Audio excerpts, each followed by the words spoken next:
Isang pinagpalang umaga po muli sa ating lahat. Purihin ng Diyos sa panibagong araw na ito. Linggo na naman mga kapatid. Ika magna 9th week na lockdown ang Pilipinas. 62 days na ngayon.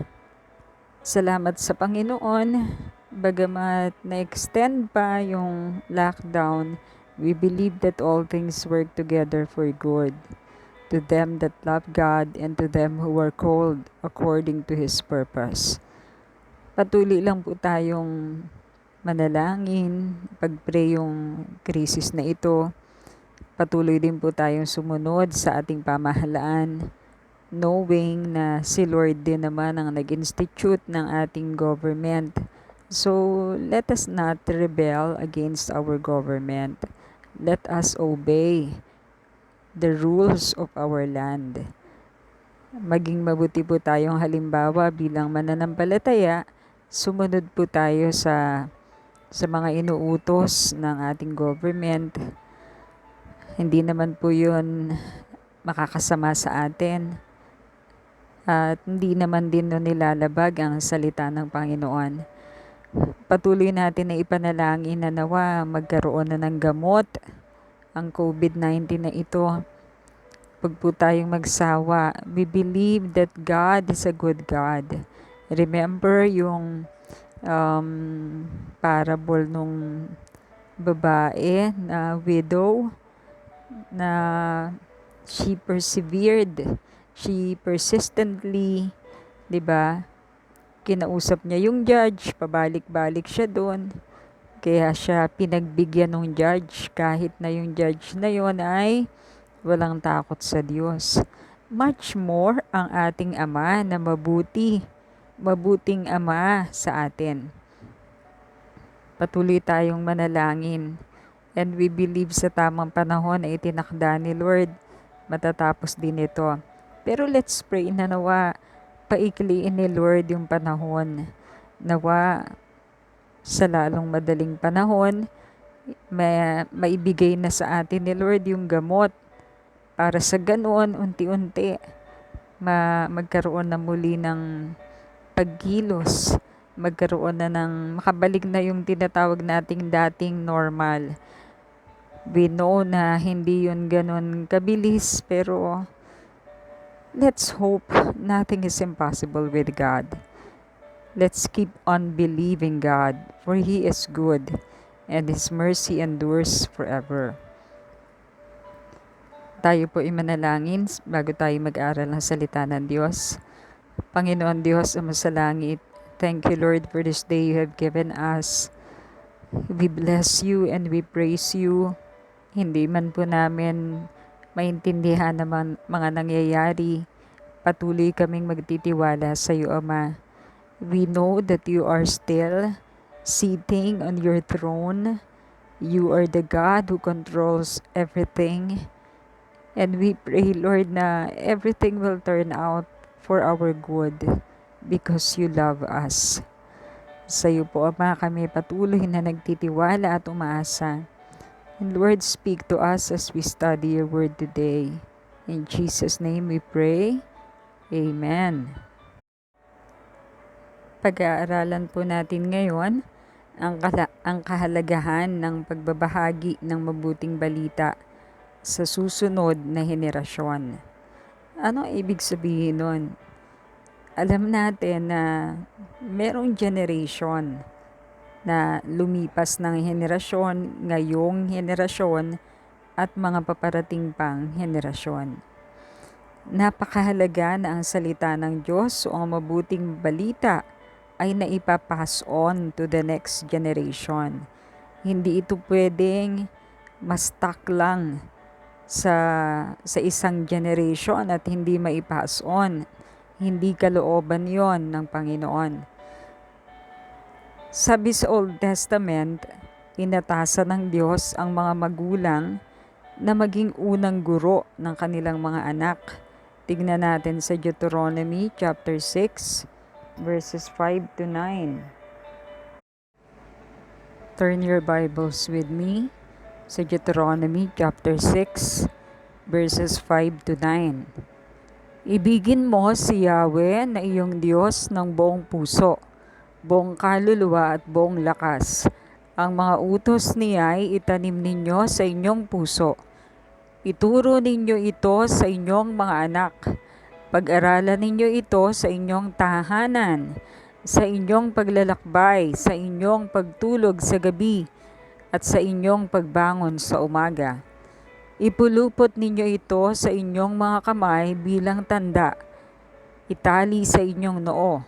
Isulat sa mga hamba ng pintuan ng inyong bahay at mga tarangkahan. So dito, inutos ito ng Diyos sa mga magulang. Sabi sa 7, ituro ninyo ito sa inyong mga anak. So napakahalaga bilang magulang, especially ang tatay, pangalawa ang nanay, na alam mo ang salita ng Diyos. Paano mo ituturo ang salita ng Diyos sa mga anak mo kung ikaw na magulang ay walang alam sa salita ng Diyos? So napakahalaga na ikaw muna pag-aralan mo ang salita ng Diyos. Totoong manahan ang Panginoong Jesus sa iyong buhay. Isuko mo ang iyong sarili sa Diyos. Magsisi ka at talikuran ang iyong kasalanan. Ganap na paghahariin mo ang Panginoong Jesus sa iyong buhay. So parents, it is your responsibility to teach your children sa inyong tahanan, sa inyong paglalakad, sa inyong pagtulog sa gabi, at sa inyong pagbangon sa umaga. Ibig sabihin, kahit ano yung ginagawa mo, magkaroon ka ng pagkakataon na turuan ang iyong mga anak. Halimbawa, naglalakad kayo sa daan, may nakita ka na senaryo na pwede mong gamiting halimbawa para magturo sa mga anak mo. Halimbawa, mayroong isang bata na nagnakaw, inisnatch niya yung cellphone ng isang kabataan din. Yung pagkakataon na yun, pwede mo siyang turuan. O anak, tignan mo ba yun? Nakita mo ba yun? Hindi ka lugod-lugod sa Panginoon ang pagnanakaw. Nais ng Diyos na ikaw ay matutong magsikap, magtrabaho, upang makapag-ipon ka ng pera at mabili mo yung gusto mo sa mabuting paraan. Gamitin natin yung mga senaryo sa buhay para maituro ang kalooban ng Diyos, lalo na ang gospel. Napakahalaga na ang anak natin ay makakilala sa Panginoon. Malaman niya ang katotohanan, ang daan at ang buhay, walang iba kundi ang Panginoong Jesus. So hindi yung pastor ang unang magtuturo nun eh. Ang unang dapat na magturo nun ay ang Kristiyanong magulang. Maliban na nga lang kung ang magulang mo ay hindi mananampalataya, syempre hindi kanya matuturuan. Kasi hindi niya pa yun alam. Sabi din dito sa verse 8, ipulupot ninyo ito sa inyong mga kamay. So pwede rin i-bracelet. Nakasulat dyan yung Word of God na magre-remind sa'yo ng pag-ibig ng Diyos. Pwede yun. Itali sa iyong noo. Isulat sa mga hamba ng pintuan ng iyong bahay at mga tarangkahan. So kahit yung ating mga decoration sa ating bahay, sa mga wall, Word of God pa rin. Magre-remind sa atin ng kalooban ng Panginoon, ng mga salita ng Panginoon, ng mga pangako ng Diyos sa ating buhay. Again, mga magulang ang unang inatasan ng Diyos na gawin ito. Ganon din sa chapter 11, verses 19 and 20, sa Deuteronomy pa rin. 11 verses 19 and 20. Ituro ninyo ito sa inyong mga anak. Pag-aralan ninyo ito sa inyong tahanan, sa inyong paglalakbay, sa inyong pagtulog sa gabi, at sa inyong pagbangon sa umaga. Isulat ninyo ito sa mga hamba ng pintuan ng inyong bahay at tarangkahan, upang kayo at ang inyong mga anak ay mabuhay ng matagal sa lupaing ipinangako ni Yahweh sa inyong mga ninuno. So napakahalaga nun. Again, parents, lalong-lalo na ang mga tatay, kasi kayo yung head of the family. Nakakalungkot isipin, mga kapatid, na minsan yung nanay pa ang mas porsigidong magturo sa mga anak. Mga tatay, kung hindi nyo gagawin ang responsibilidad nyo, talagang nanay ang gagawa niyan. Kasi, papaano ang mga bata, ang mga anak nyo? So sana mga tatay, take charge of your role. Be responsible. Kayo yung head of the family. Teach your children the ways of God, the words of God. Teach your children the gospel. Pag-aralan nyo yan sa inyong tahanan. Once a week, magkaroon kayo ng Bible sharing. Or hindi lang once a week, mas madalas pa, mas maganda. So please, mga tatay, wag sana nating ibigay sa nanay yung responsibility dapat ay sa inyo. Maliban na lang syempre kung wala na yung tatay, di ba? So si nanay na talaga. Pero sana mga tatay, kahit kayo nasa abroad, mag-Zoom call kayo sa mga anak nyo. Magkaroon kayo ng family conference, turuan nyo ang inyong mga anak. Nakakalungkot isipin na minsan ikaw na tatay nakakapagturo ka sa ibang tao, tapos yung mga anak mo hindi mo maturuan. Hindi maganda yon. Unahin mo ang iyong sambahayan. Ano ang sabi sa Acts 1:8? And you will receive power after the Holy Spirit has come upon you, and you will be my witnesses in Jerusalem, in Judea, in Samaria, and to the uttermost part of the earth. Jerusalem symbolizes or signifies your home. Unahin mo ang iyong pamilya. Again, mga tatay, be responsible. Teach your children the gospel, the word of God, the full counsel of God. Okay? Yun yung the best heritage o pinakamaganda, pinakamataas na pamana na maibibigay mo sa iyong mga anak. Yung the fear of the Lord. Yung mga anak mo na matutong magmahal sa Diyos ng buong puso, buong isip, buong lakas at buong kaluluwa. Yung mga anak mo na magkaroon ng personal and deep relationship with God. Nakakalungkot, ang dami mo nang na-sharean, ang dami mo nang napatanggap kay Lord, pero yung anak mo, hindi mo man lang na-sharean. Nakakalungkot po yon. Ikaw ay unang responsible sa family mo. If you fail to teach your children the Word of God, nako, hindi maganda ang pwedeng mangyari sa anak mo. So please, gawin po natin mga magulang, especially mga tatay, yung ating role, yung role na ibinigay sa atin ng Diyos sa loob ng tahanan. Napakahalaga po nun. Sa palagay nyo, ano ang mangyayari sa next generation kapag ang mga magulang ay nagsitahimik at hindi nag-share ng gospel? Mamaya, itatouch ko yan. Naalala ko bigla.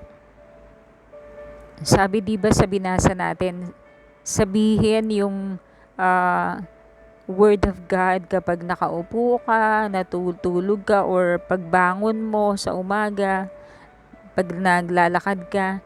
Nakakalungkot mga kapatid merong tactic kasi Satanas ngayon sa mga anak-anak natin eh. Yan yung gadgets, yan yung cellphone.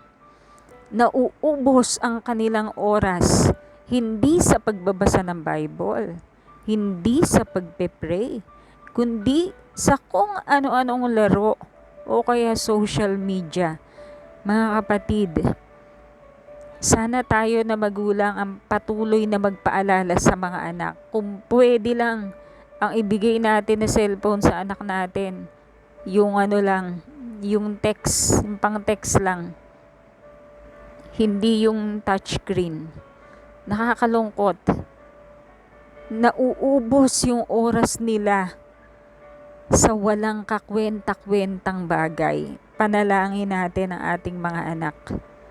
Kasi kung ganyan sila, ano na ang mangyayari sa next generation? Paano na lang kapag sila na yung maglilingkod kay Lord? Ano ang mangyayari kung puro social media ang ginagawa nila? Hindi nila makikilala ang Panginoon. So, pag-pray natin yan, talian natin yung gawa na yan ng kaaway in the name of Jesus. Turuan natin ang ating mga anak kung papaano i-handle yung cellphone na yan. Kung hindi pa nila kaya yan i-handle ng tama, wag nating bigyan. Hindi sila mukhang kawawa.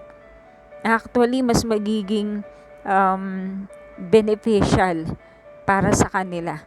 Mas magagamit nila yung oras nila ng tama, hindi sa walang kabuluhan. So ano ang mangyayari if the parents will fail to teach the Word of God to their children? Tignan natin sa Judges 2, verses 10 to 13. Sabi po dito, Judges 2, 10 to 13. After the whole generation had been gathered to their fathers, another generation grew up who knew neither the Lord nor what He had done for Israel. So ito namatay na lahat yung naunang generation at panibagong generation na ang umusbong o nabuhay. Ang bagong generation na ito ay hindi nakakakilala sa Panginoon at hindi rin nila alam yung mga ginawa ng Panginoon sa Israel. Verse 11, Then the Israelites did evil in the eyes of the Lord and served the Baals. So yung generation na yan, yung bagong generation, gumawa sila ng masama. Nilabag nila ang kalooban o utos ng Panginoon at naglingkod sila sa mga Diyos-Diyosan. Verse 12, They forsook the Lord, the God of their fathers, who had brought them out of Egypt. They followed and worshipped the various gods of the people around them. They provoked the Lord to anger. So ano ang mangyayari kapag ang ating mga anak ay hindi natin matuturuan ang salita ng Diyos? Hindi sila nakakilala sa Panginoon? Hindi nila alam ang salita ng Diyos? Ang generation na yan ay, gagawa ng kasamaan sa harapan ng Diyos. Ganon ang nangyari sa Israel. Yung mga magulang ng mga nagsilakihan na ito ay nakakilala. Kilala nila si Yahweh. Pero yung mga anak nila, siguro hindi nila na-sharean, hindi nila nagawa yung sinabi ng Panginoon na sabihin nila yung kautusan ng Diyos, sabihin nila kung ano yung mga ginawa ng Diyos na pagliligtas sa kanila. So, ang generation na ito ay hindi nakakilala sa Panginoon.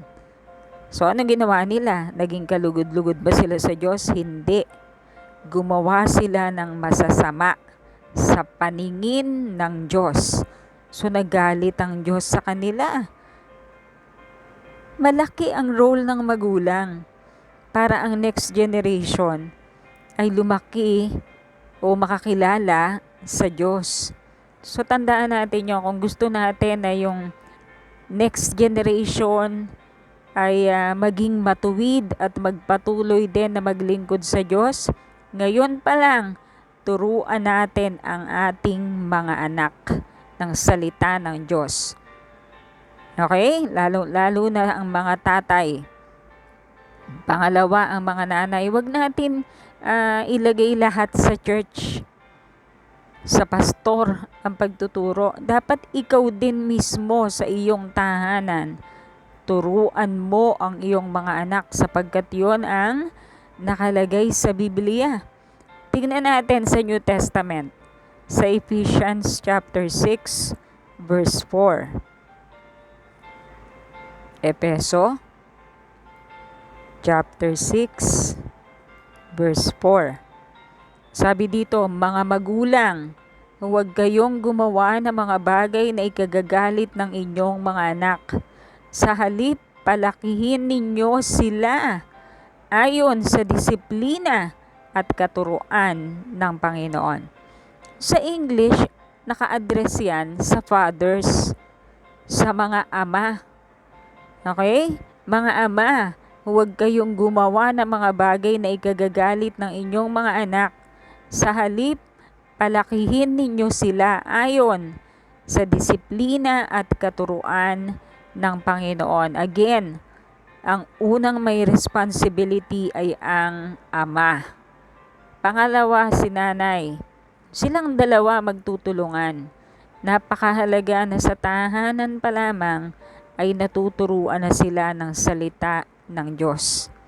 Again, wag natin ibigay lahat sa pastor ang pagtuturo sa inyong mga anak. Kayo na mga magulang, specifically mga tatay, ang dapat na unang magturo sa inyong mga anak. Ano naman ang sinabi ng salita ng Diyos sa mga anak? Sa chapter 6 pa rin, verse 1 to 3. Mga anak, sundin ninyo ang inyong mga magulang alang-alang sa Panginoon, sapagkat ito ang nararapat. Igalang mo ang iyong ama at ina. Ito ang unang utos na may kalakip na pangakong ikaw ay giginhawa at hahaba ang iyong buhay sa lupa. Okay? So mga anak, ang utos sa atin ng Panginoon o sa inyo ng Panginoon ay igalang ninyo at sundin ang inyong magulang, ang inyong ama at ina. Kasi meron yung may kasamang blessing yun eh. Ikaw ay giginhawa. Ibig sabihin magpa-prosper ka at magkakaroon ka ng mahabang buhay dito sa lupa. So kapag pinangangaralan kayo ng inyong mga magulang, makinig kayo mga anak, kasi para sa inyong kabutihan iyon. Mahalaga ang mga anak ngayon pa lang ay makakilala na sa Panginoon. Para kapag sila'y lumaki na at sila na yung magiging magulang, sila na yung maglilingkod kay Lord, tapat sila sa Panginoon. Hindi sila tatalikod sa Panginoon.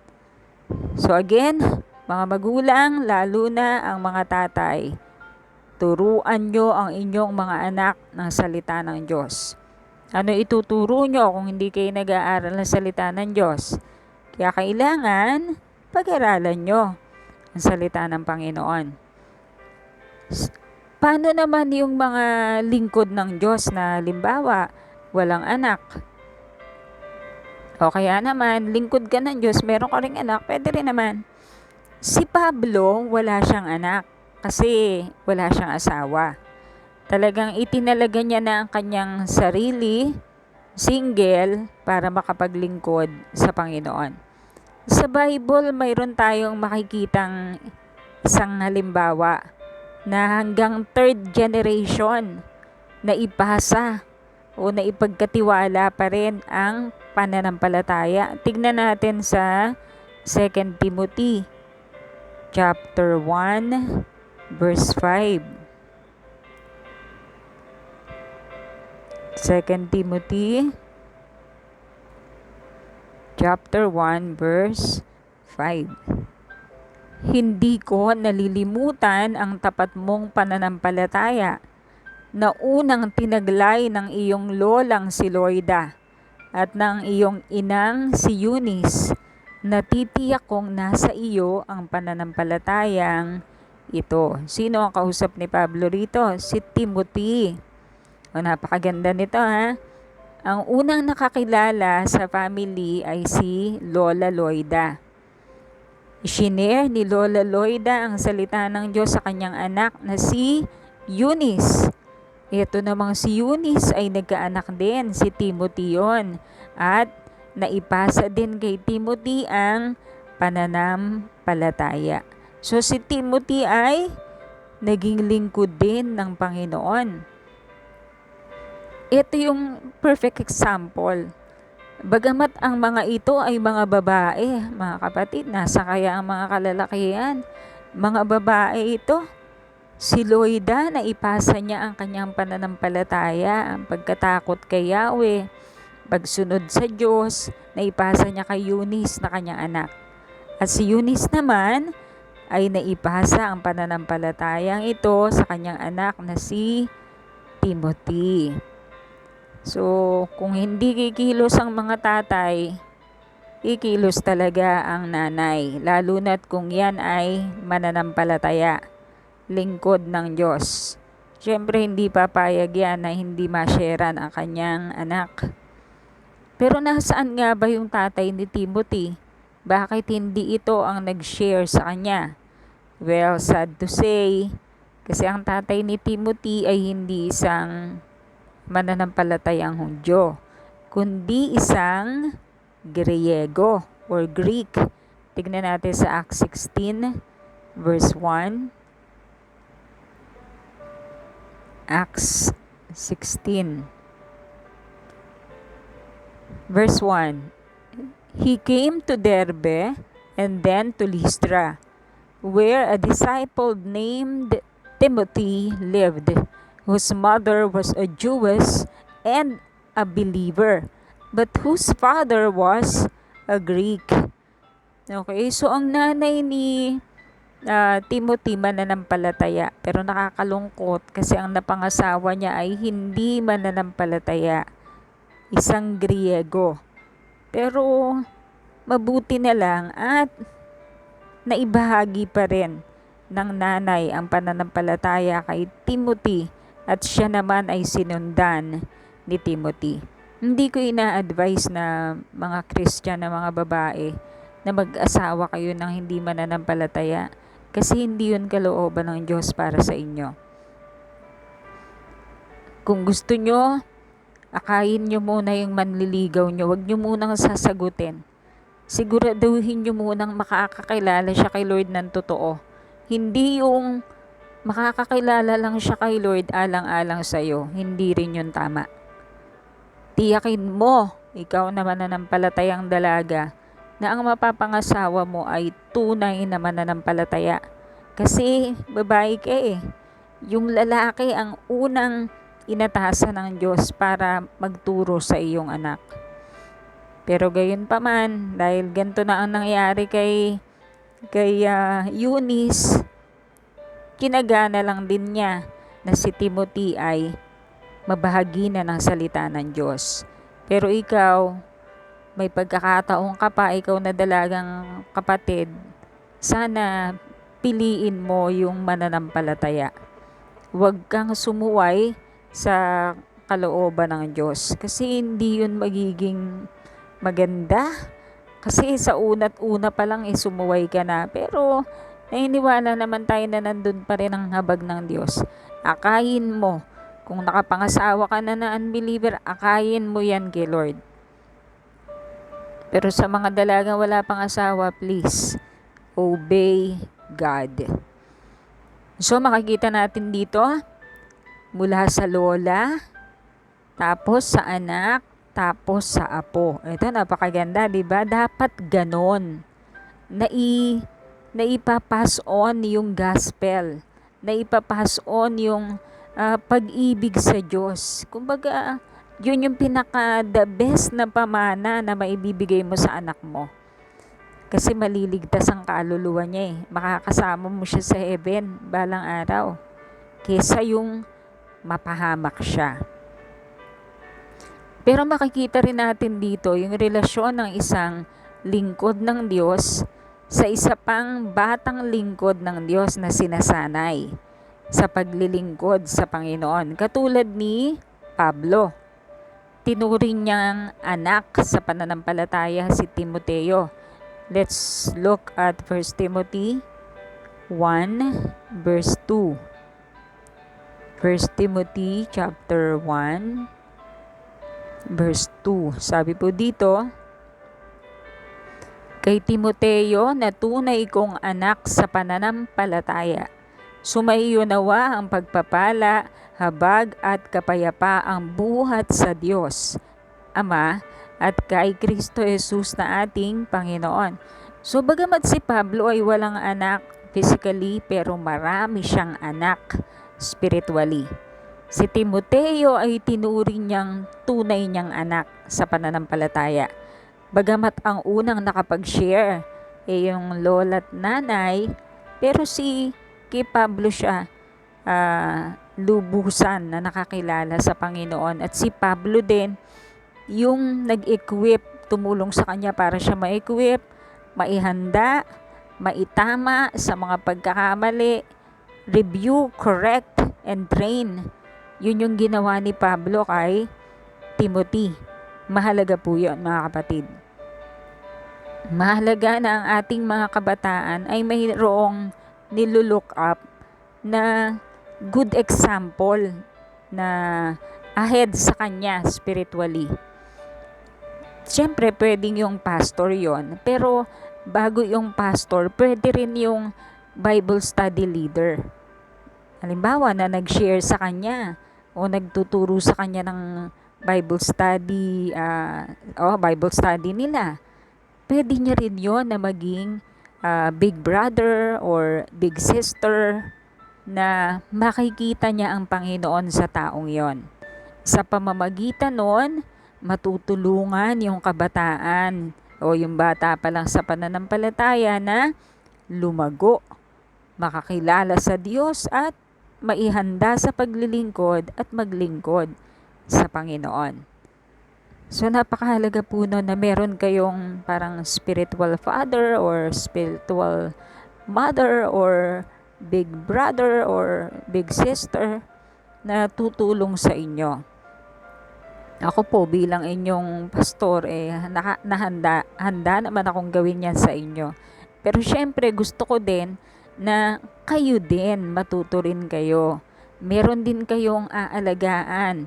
Kasi sabi sa Bible, di ba, go and make disciples. Tayong lahat ay disciple ni Jesus. Tayong lahat ay tagasunod ng ating Panginoong Jesus. Kung tayo ay totoong disciple, meron din tayong i-disciple para makakilala sa Panginoon. Ganun yon. It should go on continually. Hanggat tayo ay may buhay, hanggat tayo ay may lakas, tutuloy natin yon. Kasi yun yung kalooban ng Panginoon. So, halimbawa ikaw, may calling ka, may pagtawag sa'yo si Lord, o lahat naman tayo meron eh. Hindi naman ibig sabihin full-time lahat. Hindi. Yung iba naman, tinawag ng Panginoon na makapagtrabaho pa rin, pero at the same time, nagpa-Bible study. At the same time, naglalaan siya ng oras na makapag-evangelism. Pwede po yun. Depende yun sa calling ng Panginoon.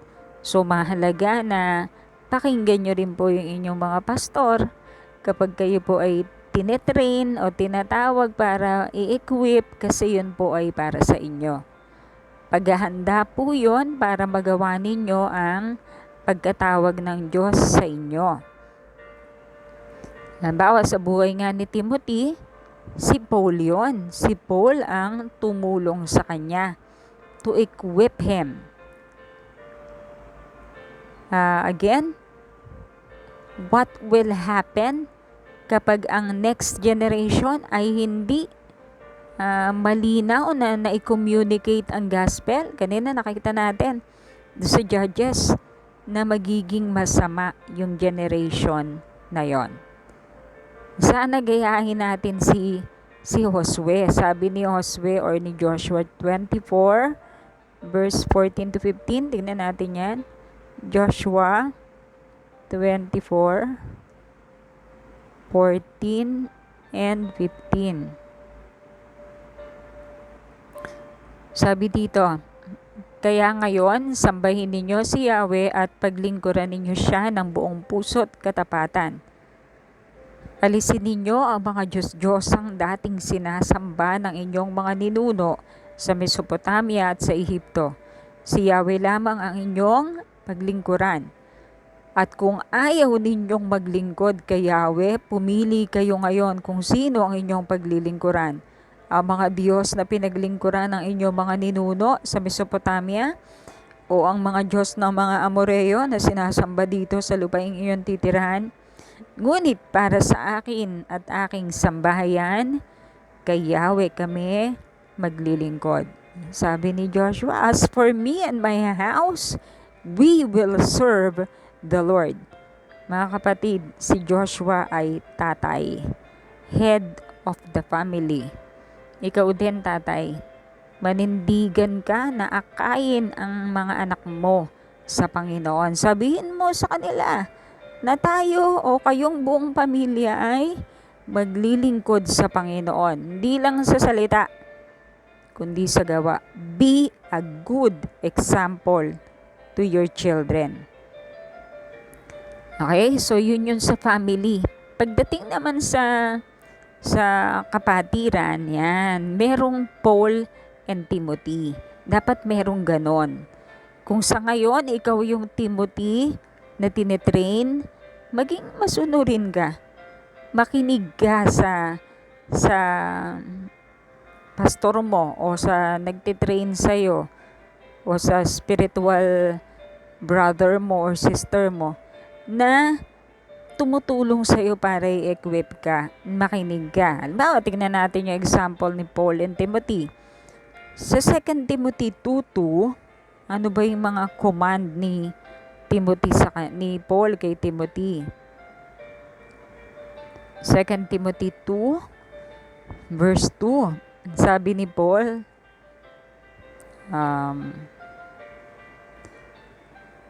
and the things you have heard me say in the presence of many witnesses, and trust to reliable men who will also be qualified to teach others.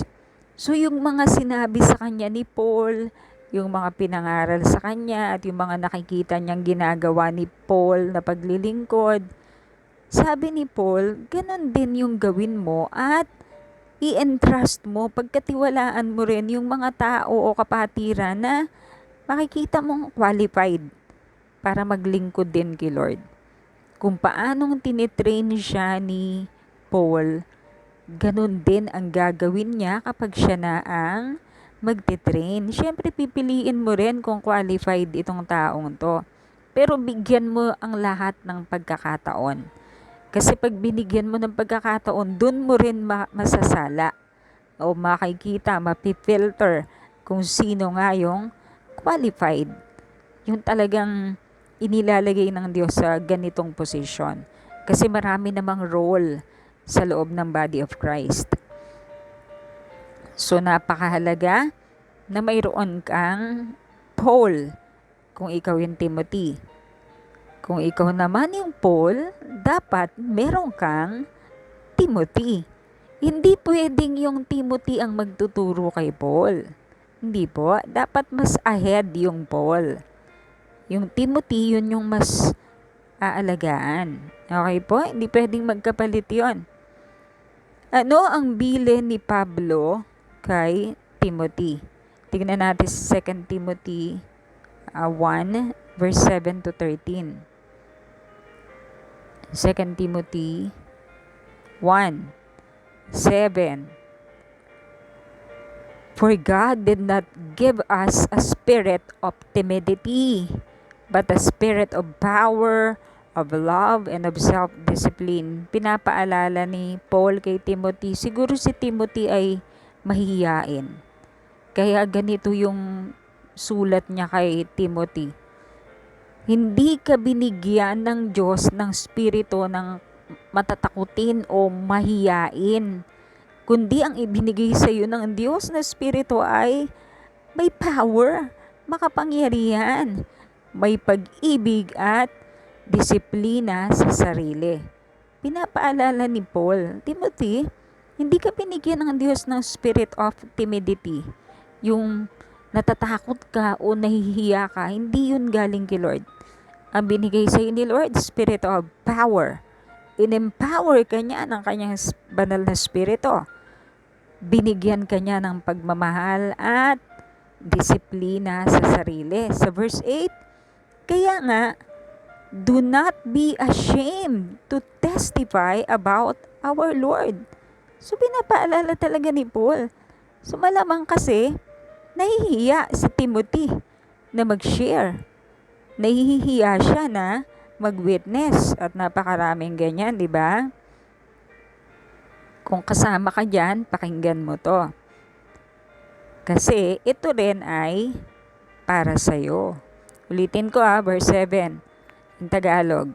Sapagkat ang espiritong ibinigay sa atin ng Diyos ay hindi espiritu ng kahinaan ng loob. Hindi mahiyain, hindi mahina ang loob, kundi espiritu ng kapangyarihan, pag-ibig, at pagpipigil sa sarili. 8. Kaya huwag kang mahihiyang magpatotoo o mag-share. Okay? Patungkol sa ating Panginoon. At huwag mo rin akong ikakahiya na isang bilanggo alang-alang sa Kanya. Sa halip, makihati ka sa pagtitiis para sa mabuting balita. Umasa ka sa kapangyarihan ng Diyos. Tignan natin Kasi ito ay personal letter ni Paul kay Timothy. Timothy, huwag kang hihiya-hiya. Huwag hihina-hina ang kalooban mo na ibahagi ang mabuting balita. Kasi hindi yan ang binigay ng Diyos sa'yo. Ang binigay ng Diyos sa'yo na spirito ay spirito ng kapangyarihan, pag-ibig at self-control. Okay? Sa verse 8 talagang tinutukan pa huwag kang mahihiyang magbahagi ng mabuting balita. Huwag kang mahihiyang magpatotoo patungkol sa Panginoong Hesus. Ang ano ba yung ipapatotoo niya? Na si Jesus nga ang Kristo. Si Jesus ay namatay, nilibing at muling nabuhay upang tayo ay mapatawad sa ating mga kasalanan. Kaya lumapit tayo sa Panginoong Hesus. Humingi tayo ng tawad sa Kanya sapagkat Siya lang ang makakapagbigay sa atin ng kapatawaran. At tanggapin natin Siya sa ating puso. Sumampalataya tayo na Siya nga ang nag-iisang tagapagligtas na itinalaga ng Diyos. Yun yung mga dapat na ipangaral ni Timothy. Pinapaalala ni Pablo na huwag kang mahihiya na magbahagi ng mabuting balita sa patungkol sa ating Panginoong Yesus. Pangalawa, huwag din niyang ikahiya si Pablo. Bakit? Si Pablo kasi nakakulong, preso. Well, hindi naman mamamatay tao si Pablo. Kinukulong siya kasi pinagbabawalan na i-share ang mabuting balita. Nakakulong siya dahil sa paggawa ng mabuti. Nakakulong siya dahil sa pagsunod sa kalooban ng Diyos. So sabi niya kay Timothy, huwag mo rin akong ikahiya na isang bilanggo. Sa halip, makihati ka sa pagtitiis para sa mabuting balita. Ibig sabihin, ikaw din. Huwag kang matakot na magdusa o mag-suffer dahil sa pag-share mo ng gospel. Makibahagi ka sa pagdurusa ng Panginoong Hesus at sa pagdurusa rin ni Pablo.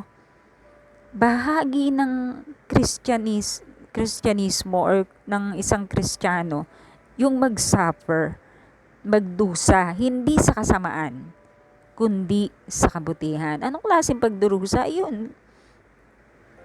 Kainisan ka ng mga tao dahil nag-share ka. Ikulong ka dahil nag-share ka na mabuting balita. Ganun noon Si Pablo, hinahampas pa siya, pinapalo siya, binabato siya kasi nag-share siya ng gospel.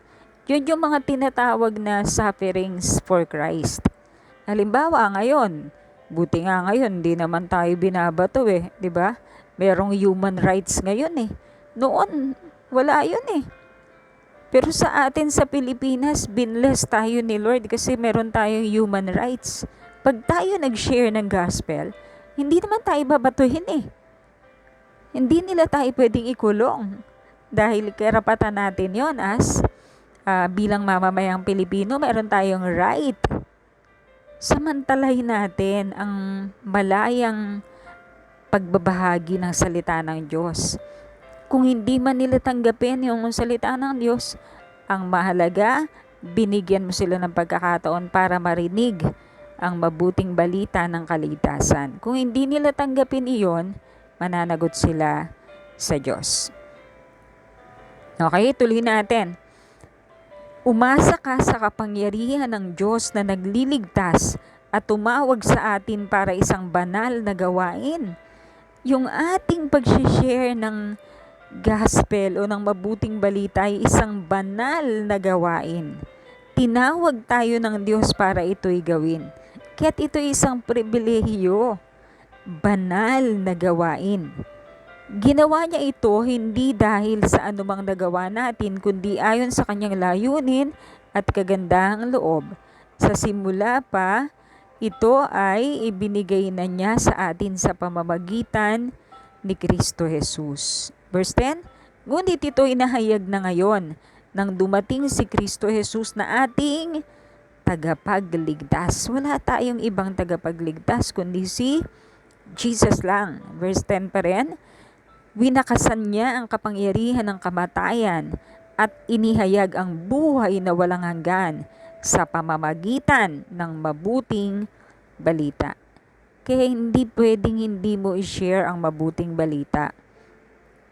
Kasi nakapaloob doon ang mensahe ng kaligtasan. Walang iba kundi ang Panginoong Jesus. Pag hindi mo shinare ang mabuting balita, walang maliligtas.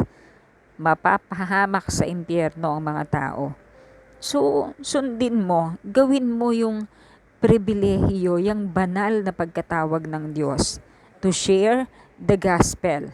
Huwag kang magkaroon ng takot o huwag manghina ang loob mo na gawin yan. Kasi yan ay para sa Panginoon. Kalooban ni Lord yan. Kaya hindi ka dapat matakot o mahiya. Mahiya ka kung mali ang o masama ang ginagawa mo. Hindi naman masama ang pag-share ng gospel. Yan ang pinakamabuting pwede mong gawin sa mga tao na kilala mo o hindi mo kilala. Yung marinig nila ang mabuting balita. 11, dahil sa mabuting balitang ito, ako'y ginawang mangangaral, apostol at guro. 12, at iyan ang dahilan kaya ako nagdurusa ng ganito. Ngunit, hindi ako nahihiya, sapagkat lubos kong kilala ang aking sinasampalatayanan. At natitiyak kong maiingatan niya hanggang sa wakas ang ipinagkatiwala ko sa kanya. O di ba napakaganda? Sa kabila ng physically talagang masakit dahil binabato si Paul. Emotionally din masakit dahil yung kababayan niyang mga Hudyo, sila pa yung umuusig sa kanya. Pero ano sabi ni Pablo? Hindi ako nahihiya sapagkat lubos kong kilala ang aking sinasampalatayanan.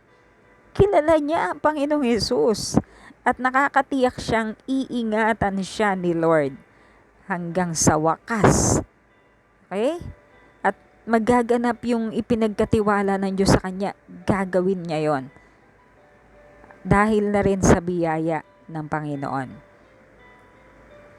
Sa 13, gawin mong batayan ang mabubuting aral na itinuro ko sa iyo. Manatili ka sa pananampalataya at sa pag-ibig na tinanggap natin sa pamamagitan ng ating pakikipag-isa kay Kristo Jesus. So, nire-remind niya, Timothy, ituro mo ang mabuting balita. Gawin mong batayan yung mabubuting aral na tinuro ko sa'yo. Pinapaalala ni Paul yun, di ba tinuruan kita ng ganito, ng ganyan? Manatili ka sa pananampalataya. I-share mo ang mabuting balita tulad ng ginagawa ko. Huwag kang mahiya, huwag kang panghinaan ng loob. Handa kang magtiis para sa Panginoon.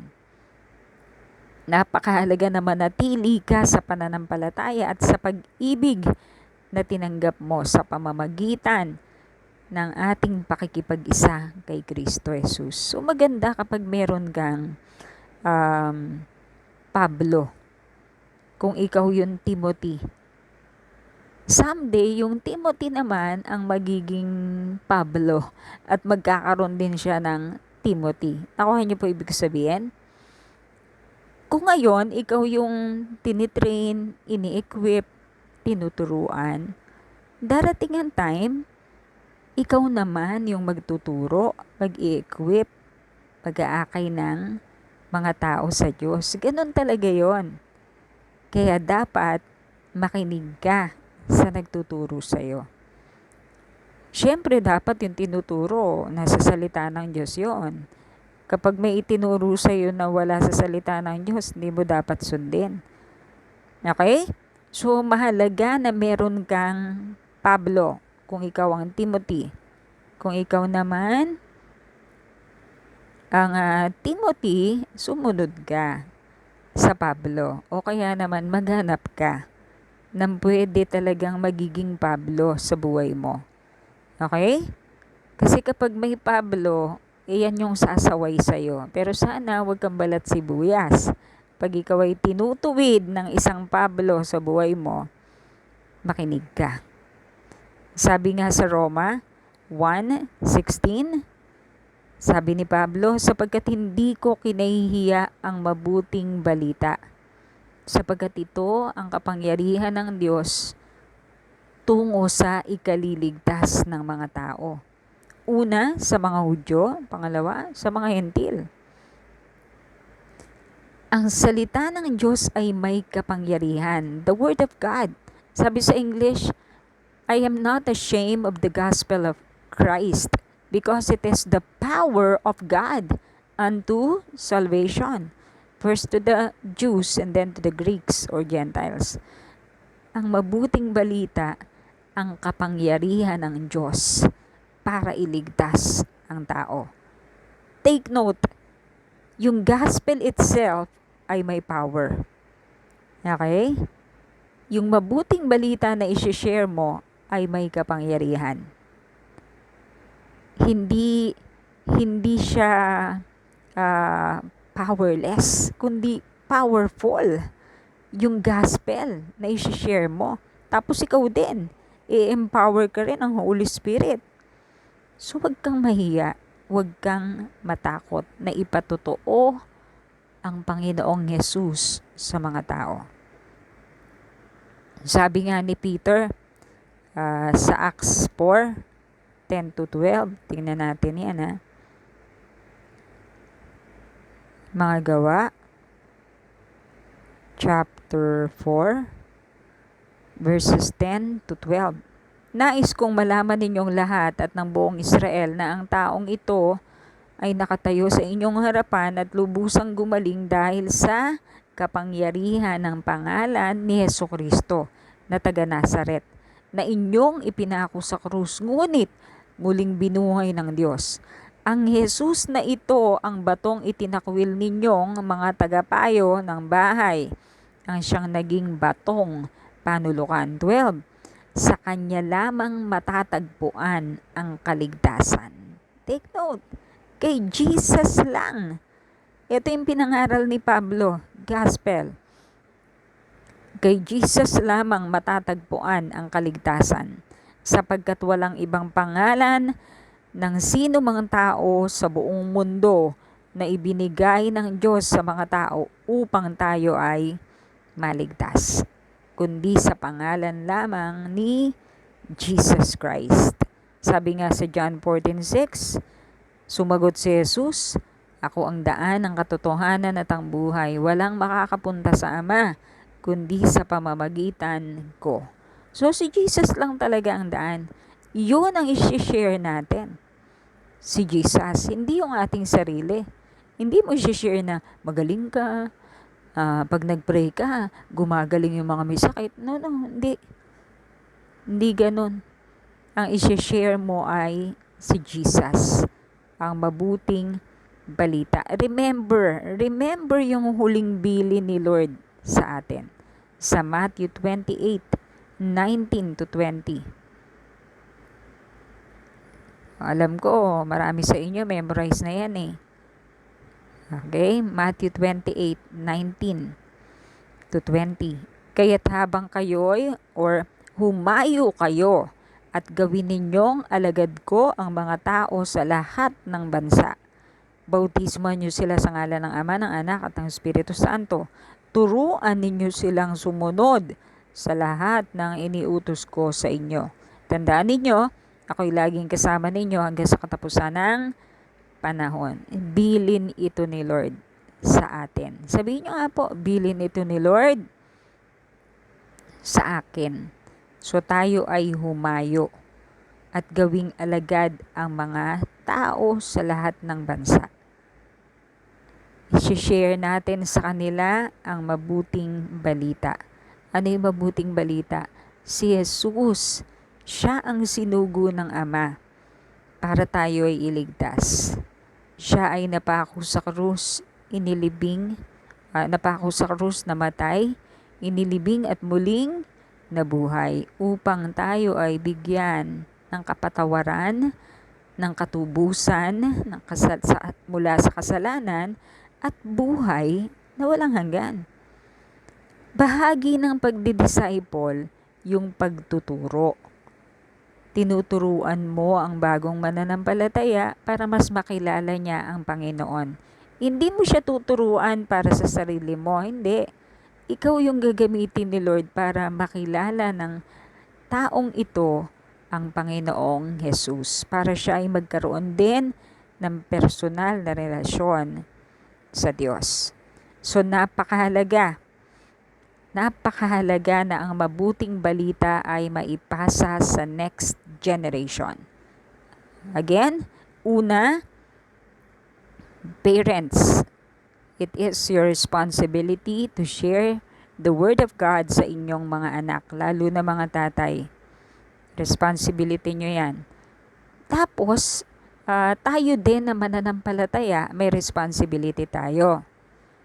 Kung tayo ay ini-equip pa lang, tayo yung Timothy, matuto tayong makinig sa Pablo na inilagay ng Diyos sa atin. Kasi darating ang araw na ikaw naman din ang magiging Pablo.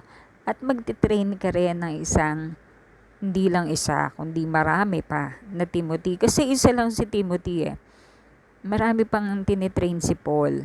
Marami pa siyang tinutulungan para maglingkod din kay Lord. Katulad ni Titus, ni Philemon, ni Apollos, at marami pang iba. May mag-asawa rin, si Priscilla and Aquila, at marami.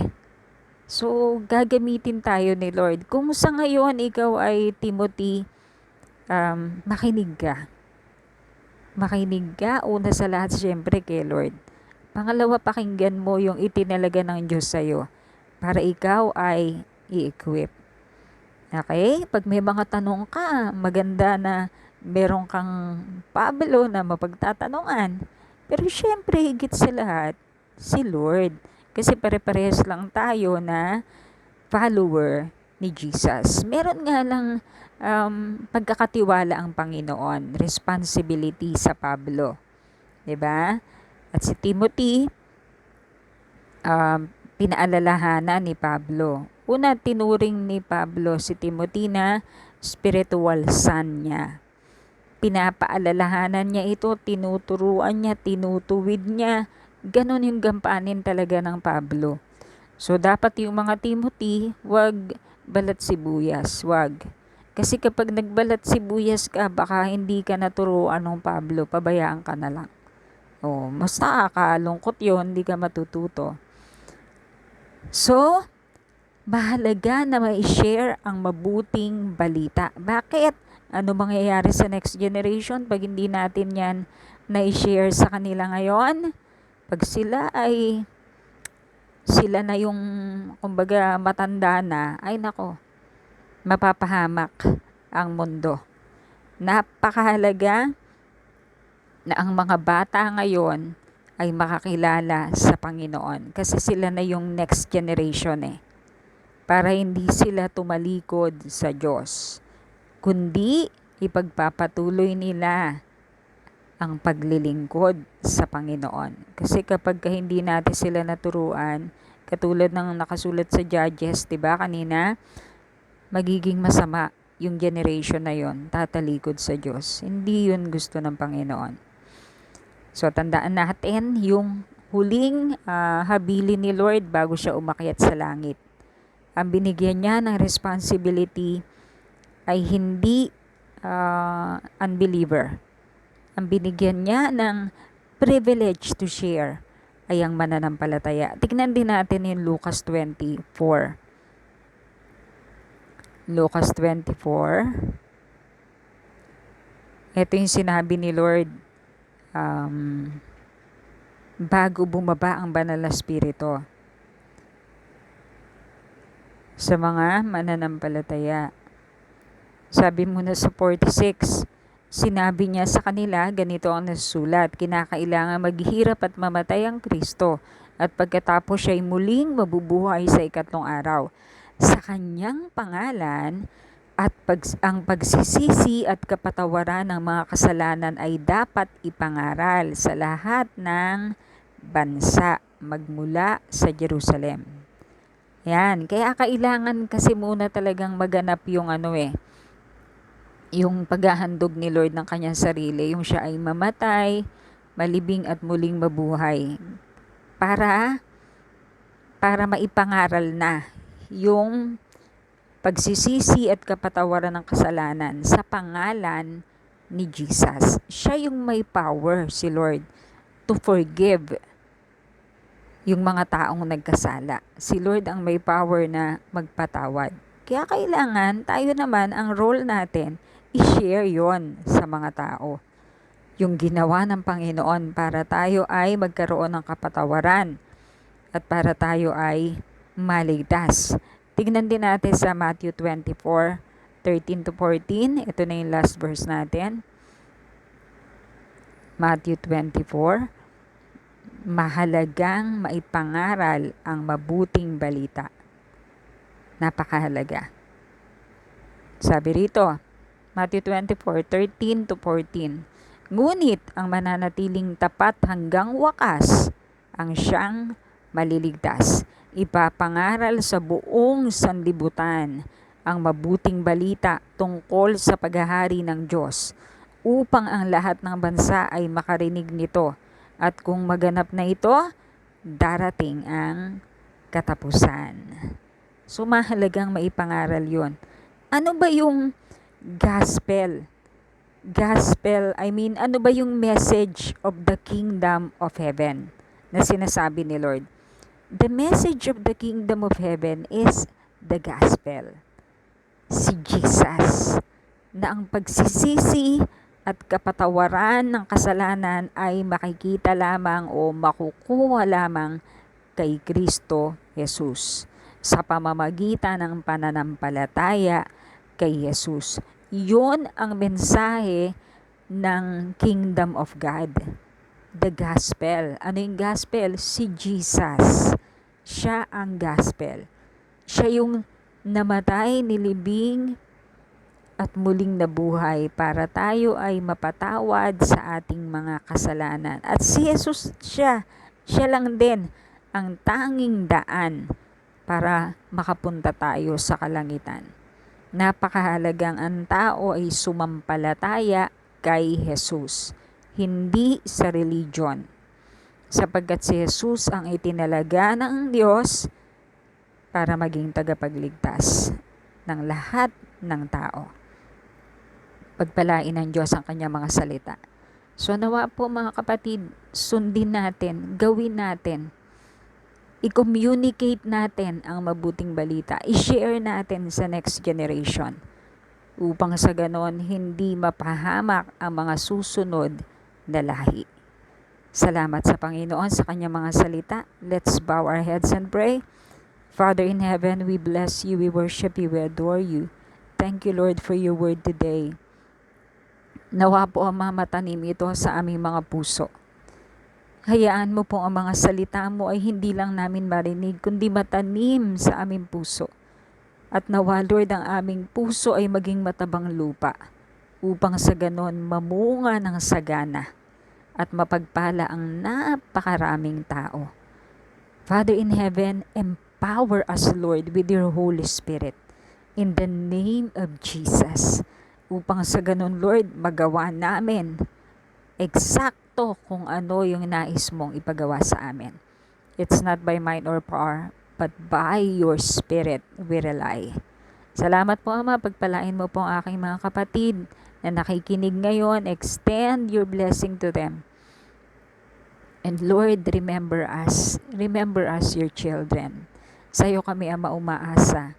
Bigyan mo po ng kalakasan physically and spiritually ang aking mga kapatiran. Kaming lahat, Lord.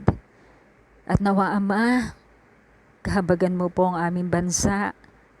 Sa iyo kami umaasa, sa iyo kami tumitingin, Lord, bilang aming pag-asa. Ikaw ang solusyon sa lahat ng problema. Pagpalain mo po ang aming Pangulo, si President Duterte. Nawa, Lord, ang kalooban mo po ang kanyang gawin. Bigyan mo po siya ng divine wisdom. And Lord, we pray, ibigay mo na rin po sa Pilipinas ang gamot para sa COVID-19. For your glory. And Lord, we are looking forward na kami po ay makakapagsama-samang muli na sasamba sa iyo sa Espiritu at katotohanan. Pupunta doon sa dako ng pananambahan upang ikaw ay sama-samang purihin, pasalamatan at magdiwang sa tagumpay na iyong ibinigay. Maraming salamat, Ama. Maluwalhati ka po sa aming mga buhay. Ito po ang aming dalangin sa pangalan ng Panginoon Jesus. We give you all the glory, honor, adoration, praises, a million thanks, forever thanks, Lord, sa iyong kabutihan at pag-ibig sa amin. In Jesus' name we pray. Amen. Hallelujah. Pagpalain po tayo ng Diyos, mga kapatid. God bless us.